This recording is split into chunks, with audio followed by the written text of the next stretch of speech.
Hey there, welcome to Concept Hunter. Last week I was dead, but I've resurrected, and now we're going to talk about Shapefold Animals by Bycast of GamesGames.com, which, by the way, is the best name for a gaming website I've ever fucking seen in my entire life. It's just games, man! You know, it's the best thing ever. So, I don't have much to say about this game, because it's very simple, but I just sat down and played through its 60 levels in a single sitting, kind of in a trance of just playing through it. I wouldn't say that I was, in flow, if you're familiar with the concept of flow. If you aren't, go read about it, it's very simple. But I just played through it. And I think any game that actually got me to sit down and play through its entire content, and 60 levels is a lot of content, deserves at least a mention, And that's what we're going to do today. So Shapefold Animals, I'm just going to press play. And I'm actually gonna take you to level 1, where you could very easily see what you do here. There's a shape, which is of an animal. Here's kind of a swan, I guess. And you just drag these with the mouse, and you put it in place. And now you can see that it's not always super easy, I'd say. Sometimes you have to unfold things and refold them so they'll be in a correct shape. And then since they're connected, it'll snap right up, and there you go. We got a swan. We don't even get more than that. So you maybe expect a little bit more polish in the sense that the shape will actually become an actual swan or a drawing of a swan, and we'll get to see that.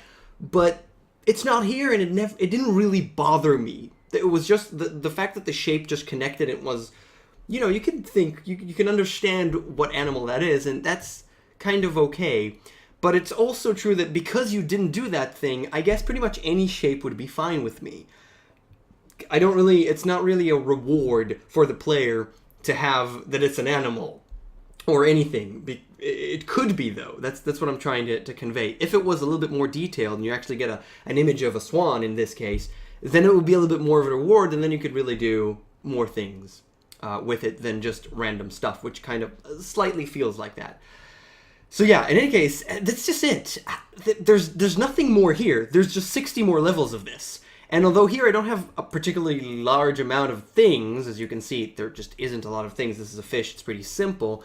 If we actually go and take a look at much later levels, like 57 or something, you can see there's a bunch.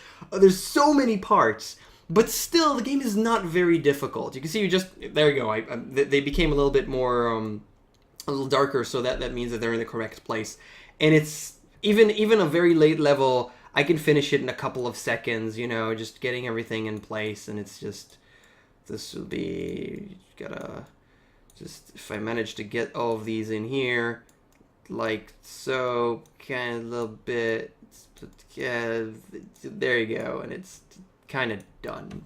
That was, you can finish any level in like 3 seconds if it just kind of clicks into place, and that feels good enough. But in a sense, there is no level progression. There's no difficulty progression. It's just kind of like game. There's 60 levels of game, but they do try. I mean, you could definitely see there's a bunch of stuff, and I kind of have to figure out where do we really want these things to get through. And sometimes there is a problem where you have to unfold things in order to fold other things so they'll go in. Like here, this won't really work. I have to fold this first and only then close this entire segment. But it's still not difficult. It's easy, it's calming, and it just flows. And I sat through 60 levels of this. I just did, so I had to tell you about it. And that's pretty much it. It's calming music, it's a nice little sound effect, and you just do this, and it just works. And I find myself wondering all the time, how do we make this harder? How do we make this more interesting?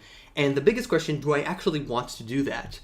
Because when I enjoyed 60 levels, but once I got out of my trance, if there were like 60 more, I wouldn't really want to play them. If there's nothing new, if there's nothing better there. Because I'm kind of done with it at this point, after my initial just trance, I'd call it. And that's really the question. Where do you make this even stronger, even more engaging, and where do you add mechanics, or you add anything really? And I'm not sure of the question. I really don't think I have a perfect answer for that. And I'm not really sure I want to. That's the toughest thing. I'm not sure I want this to be more difficult, because in one sense, it is just fun to do this, but in the other, again, I wouldn't play more. So this is quite a tough question, and it's something to think about.